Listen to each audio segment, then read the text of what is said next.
Thanks for the invitation. It's great to be back here. I think it's the third time I've presented and the crowds seem to get bigger. It's great. Last time was about 5 years ago and I talked on a similar topic. So if you're here in 2019 and your memory's good, you might recognise some of the slides.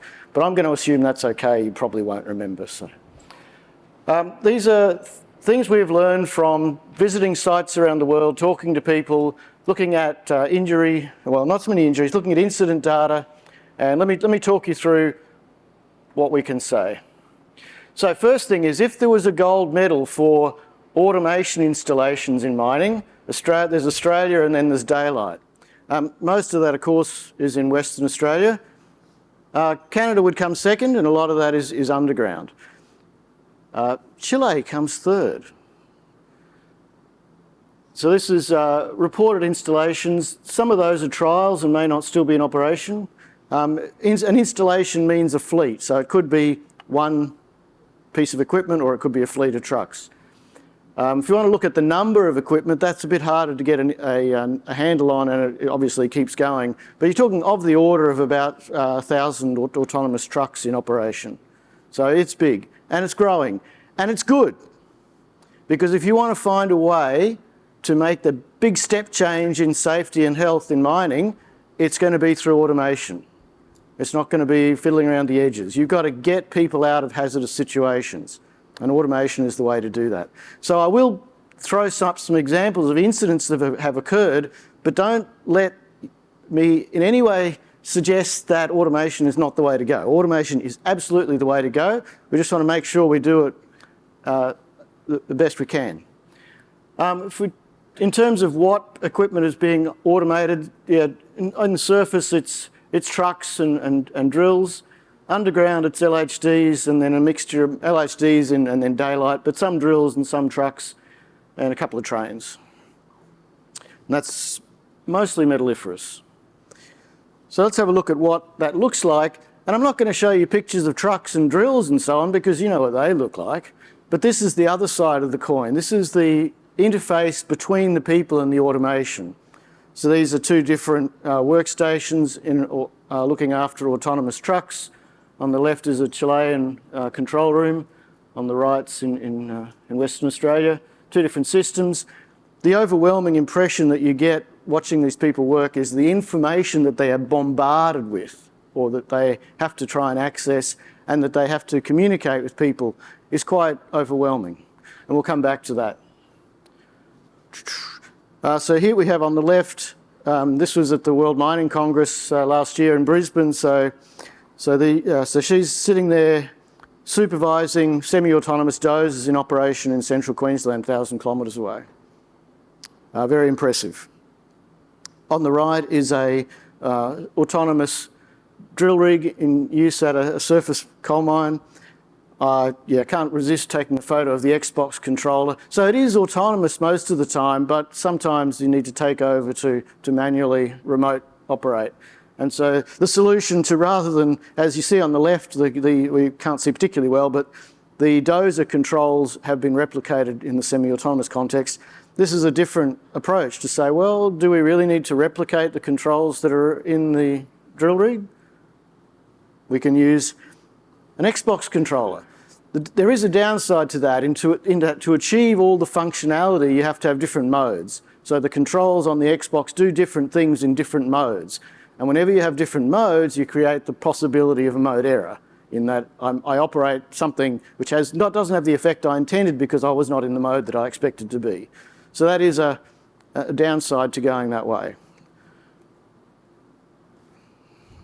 Big green button, supposed to work. Okay, on the left, underground metal. This is at North Parks. So again, this is a surface control room. We'll look at this in more detail later. Again, lots of video, lots of information, and the loader controls have been replicated because this is at this point is a semi-autonomous situation. On the right, underground coal, longwall automation in central Queensland. Lots of information going on. So this has been going on in Australia for quite a while. And one of the ways to try and understand what lessons have been learned have been to to talk to people and see what people have said. And one person who's been involved in this in the early days was John McGaha. John's now retired, but he was the person really responsible for Rio's autonomous haulage program and getting it moving. And he gave his presentation in 2014, and I've shamelessly stolen one of his slides because it says these are John's personal reflections about the autonomous installation, or the rolling out the autonomy and the haulage. And I think there's some really wise words in here. The fact that I agree with them is just by the by. So underpinning the technology lies the critical world of the human. We get the idea sometimes that if we're introducing technology, if we just get the technology right, we don't have to worry about people because the technology will do everything. No. If you take nothing else away from this presentation, take away that you cannot ignore people, because there are still people in the system. All you've done is change the roles that they play. And if you fail to consider people, then you'll probably end up with a system that doesn't work, or at least doesn't work very well. So John did say, we've got to think about safety, safety, and then safety. Imagine if Rio had not got it right, and in those very early days, an autonomous truck had driven over a light vehicle and somebody died. That would have been the end of the program. So he's got the human systems interaction. I'm going to say it's human systems integration, and I'm not going to talk about the social acceptance of the change. Okay, so that's 10 years ago. So we've got now 10 years or more experience of autonomous haulage. What can we say about the safety of that system? Has that improved safety? It's hard to know for sure, but there are two slides from different companies which contrast incident data from manual and autonomous operations, and the second slide is over time as well. So these are data from Rio surface mines over 2014 to 22. It's expressed as near misses per million truck hours. On the left you have manual operations worldwide, and on the right you have autonomous haulage operations, and they're all in Australia. So obviously a stark difference between autonomous haul truck in terms, and manual haul truck in terms of near misses. Now you can't say anything for certain because other things might be different. Some of these sites are not in the same countries. However, that's one data point that says, yeah, okay, maybe there's some reason to believe that the autonomous haulage is safer. Similar type of data from BHP sites in the West, a change over time, reducing from 2018 to 2022. This is different events with fatal potential, and then the slide below combining the average of the conventional sites with the automated site at Jimblebar. So again, large differences, and that's what I love to see. There was some data presented this morning and trying to say, well, maybe there's a slight decrease. Yeah, maybe not. You've got to see large differences if you really want to be making a difference to safety. This is what we've got to be striving for, not the marginal differences. So that's the good side. That's the good news. There is potential. We don't have enough data from other types of automation to make much claims at the moment, but there really is potential for that promise to be fulfilled. We can get safer sites. However, it's not perfect. There have been some incidents, and I want to have a look at some of those incidents just to point you in the direction of where these systems might have failings or might be not perfect. So this was as far as I know, the sole collision between an autonomous truck and, in this case, a manually operated water cart. And I have heard it expressed was, well, the water cart ran into the autonomous truck. Doesn't really matter how it happened. The point is that the autonomous truck turned at a place that the water cart operator wasn't expecting it to. It was not a typical place for it to turn. I don't think there was an indicator on. Can't get a straight answer out of that. The investigation doesn't seem to point that out. The autonomous truck does have an indicator, but it has to be deliberate, has to be set to go on. It doesn't automatically go on. So what I suspect happened is that the manual operator is driving down the road, suddenly this truck turns in front of it. And you think, well, how's he supposed to know that? Well, he has a screen. There is a screen set up which is supposed to provide that information. And this is the text from the investor, or the report says, however, at the time of the collision, the water cart operator wasn't able to use that screen. So what does that screen look like? This is a photo I took from the back of a light vehicle at night, with the lights that you can see coming towards us is a loaded autonomous truck. And I clearly remember the driver saying, oh, he's going to turn left. I think, firstly, there's no he. That's a lot of faith in a computer, because if that thing runs over us, we're dead. How did he know it was going to turn left? Well, he was able to look at that screen and say that. I'm saying, what? How do you know that? So to me, there's an issue here. Whenever you've got an interface between people and the system, that's the opportunity for improvement, probably. And so this is the sorts of interfaces that are provided to help somebody who's driving a manual vehicle on an autonomous site make decisions very quickly about whether they should be stopping or going, or what they should be doing. I'm going to say, from a human factors point of view, that those designs are not perhaps ideal. Now, that wasn't an isolated incident. So the Western Australia regulator has a database available of incident reports. These are just a selection. So I've highlighted, I've italicised some comments there. They're incidents that were reported. They weren't collisions. The safety systems that were in place were effective in stopping the collision, but you don't really want to get to this situation. So the operator used the mapping display but misinterpreted the location of the truck. The second one down. He looked at the screen to view the permission line of the autonomous truck. That's the line telling you where it's going to go. Was unable to view it, decided to zoom out on screen. So that's actually making things worse. I'm trying to get information from the screen, so now I'm directing my attention at the screen, trying to use it, and not looking up at what's actually happening. So that's been counterproductive. Third one down, the report actually says they lost situation awareness. So hey, now we're getting to understanding some fancy terms here about what's going on. So losing situation awareness is one of the most common credible failure modes that occurs in these situations. So the people in the system may not know exactly what's going on at the moment in time when they need to make a decision. Now, you could say this was what happened in this example, which I won't labour because I think I talked about it 5 years ago, and you all know about it. But basically, the one lesson is that providing the video display in the bottom right there, that image was available to the person in the control room immediately prior to the collision, but it wasn't utilised. Now, it's not surprising. Their attention was directed to another dozer at the time. So the lesson here is that providing video displayed does not necessarily mean that that information will be used. It's not sufficient. Here's another description from WA incident database. The figure is my interpretation of those words, and you can tell me if you think I'm right.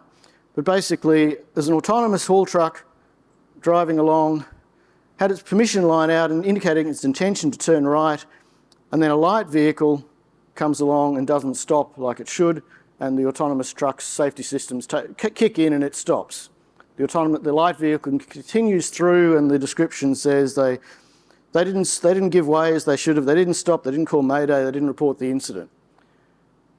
That could have been a particularly egregious example of loss of situation awareness. They didn't see the truck, didn't notice it was turning. I think more likely this is an example of overtrust.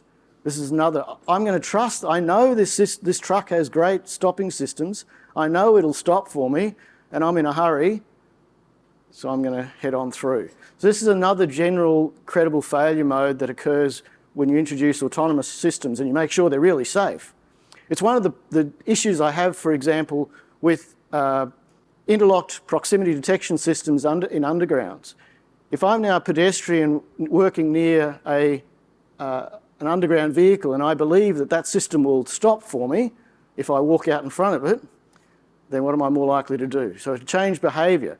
And the system's brakes may well be applied, but the laws of physics apply, and if you happen to be running downhill with wet roads, the brakes may be applied, but it may not stop. So that's the unintended consequences sometimes of introducing technology. And I'm probably getting digression, means I'm going to go over time. Sorry about that. Okay, so one other example.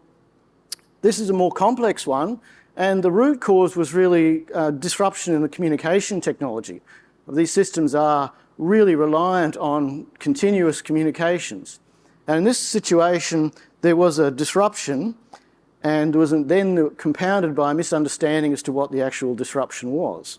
And so there was a disruption in communication, these trucks stopped, and miners were dispatched to manually retrieve them.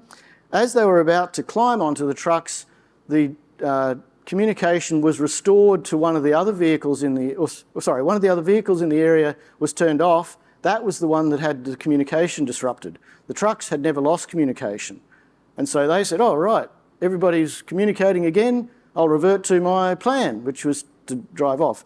And so one operator was able to climb on the truck just before it just started off, and the other was able to get out of the way. Still, not something you want to see happening.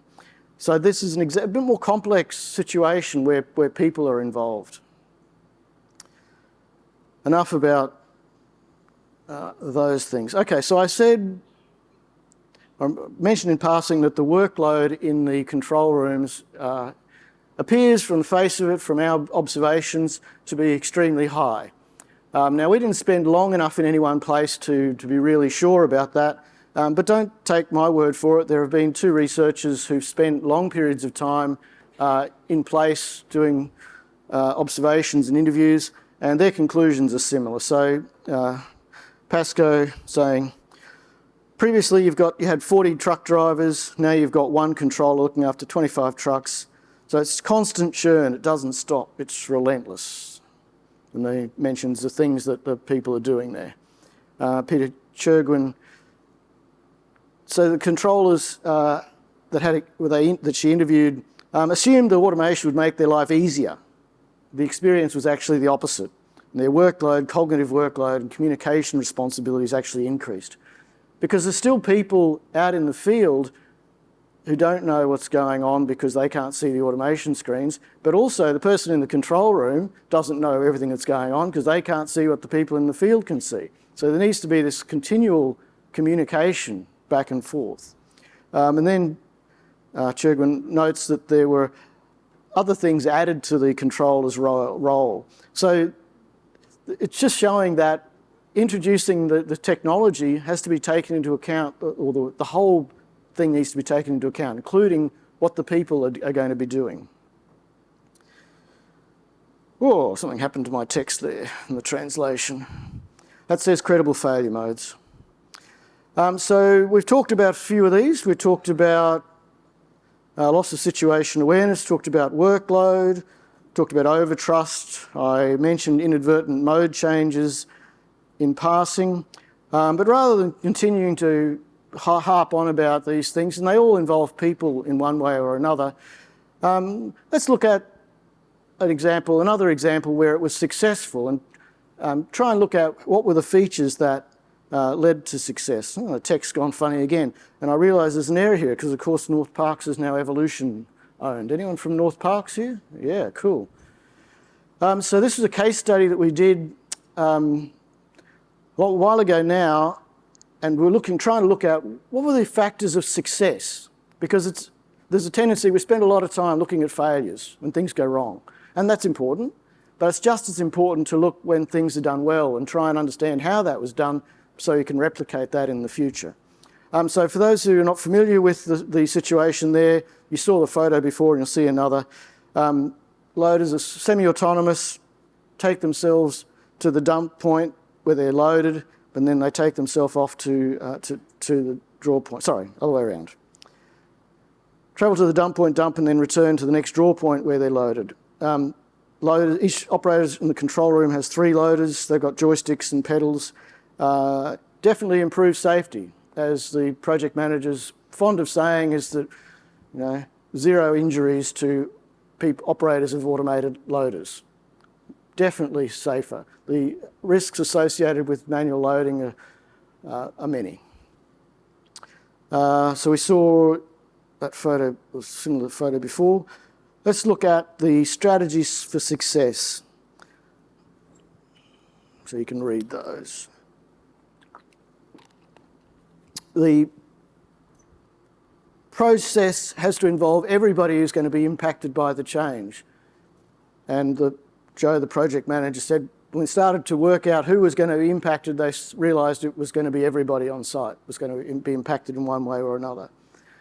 Having the designers of the system on site at the time that was being installed proved to be critical, so that there was very quick feedback loop from the operators in the control room to the designers, so things could be changed quickly. The design of the interfaces has to focus on providing situation awareness, and that was a key benefit. Give the operators flexibility. Don't assume from an engineering point of view that you know the best way for the operators to utilise the system. They will be very creative and work out the best ways to use the system if you allow them to have the flexibility, let them take action. And then the other thing, there were some unexpected benefits that weren't anticipated, so take advantage of those new possibilities.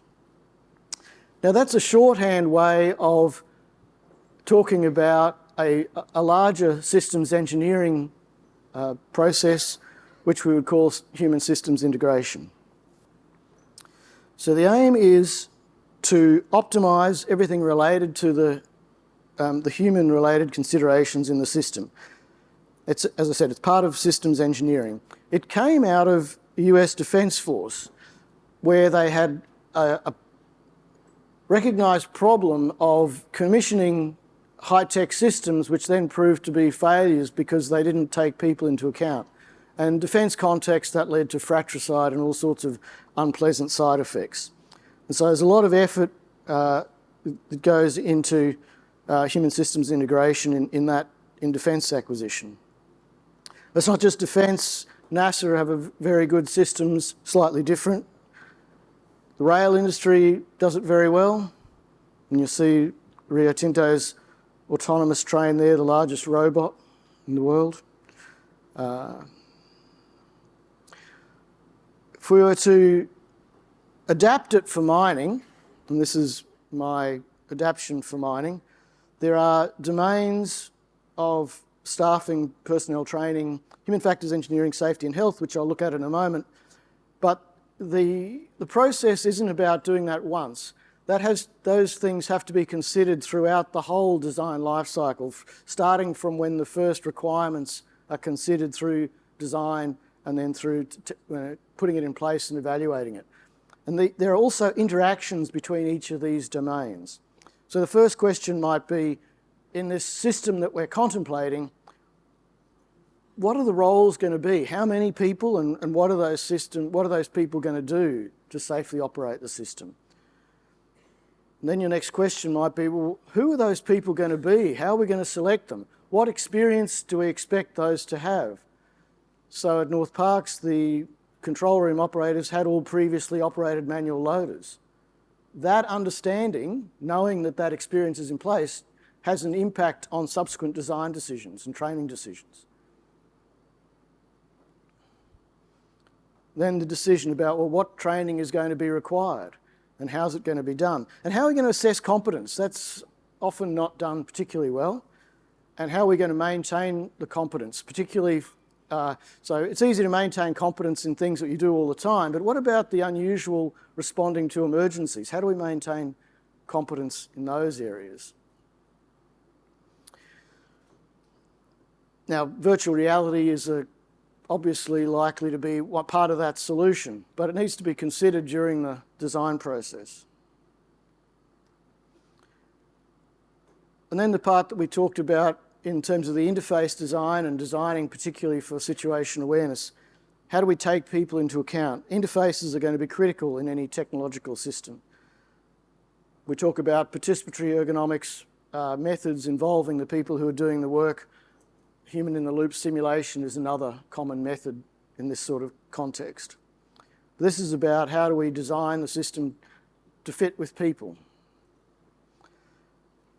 Now, safety in this context is a subset of human systems integration. I know that sounds a little odd, but everything you do in safety involves people, because if there's no people involved, then it's not really about safety. It might be about loss mitigation, but it's not about safety.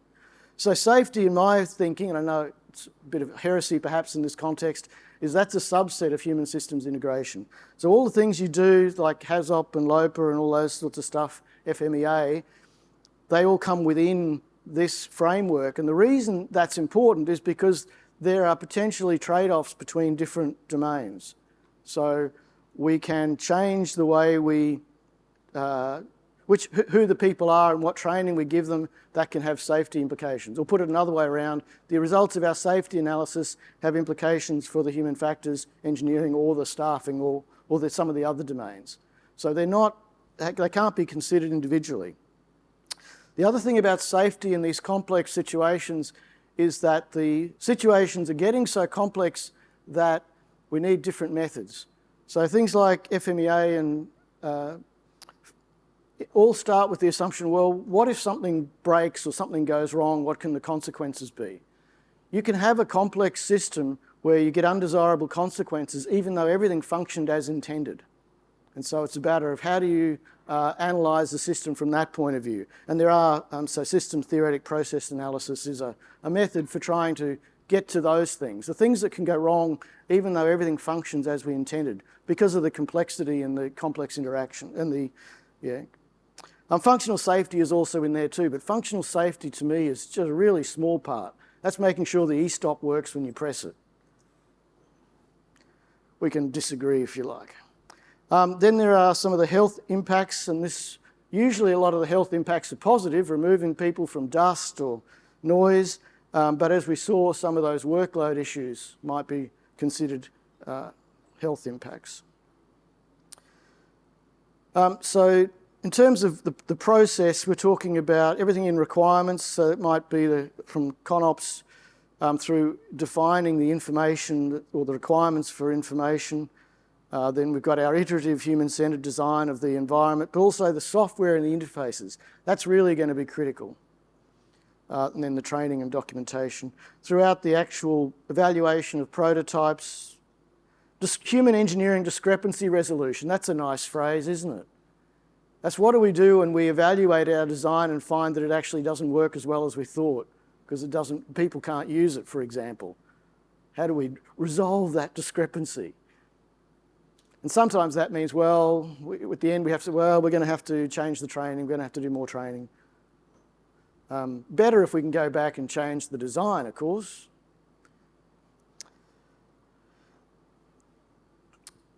Okay, so another way of looking at this, or the outcome of that, is in terms of human readiness levels. I'm presuming you're familiar with the concept of technology readiness levels. So this is an attempt so you've got the technology readiness levels on the left there. This is an attempt to say, well, there are parallels in terms of human readiness at the same time. If we're going to, there's no point having a technologically ready system which isn't ready for people. So these are the ways in which you might evaluate the human readiness. So my take-home message is that if you are considering implementing automation or indeed any sort of new technology, there should be a human systems integration plan. Now, if you're being provided with the system via vendor, then that's largely their responsibility, and for you to request to them, say, how are you taking into account all these aspects of the human in your design, and where do you want our help? Because they can't do it on their own. They will need your assistance. You need to provide the people for the human-centered design process. But there should be the vendor to say, well, this is how we're going to do it, and this is where we need your help, and we're going to do this together. But there needs to be a plan at the outset. Well, you know what? It's probably not going to happen. So that should describe all the things that they're going to do, who's going to do it, to look at all those different domains, and not just once, not just at the end to say, oh, we'll just check at the end to make sure people are happy with it. No, it's got to happen all the way through, right from requirements through to putting it in place. So the project's been the outcome of some research that was funded by ACARP and by the US National Institute for Occupational Safety and Health in collaboration with some colleagues of mine. We've written a white paper, so there are large reports which went to both of those bodies, but they're a bit dry. There's a white paper which we've tried to make the snappy, relatively short version. So if you download that, and if you've got any questions after you've read that, that'd be great. Also happy to take questions later. Thank you.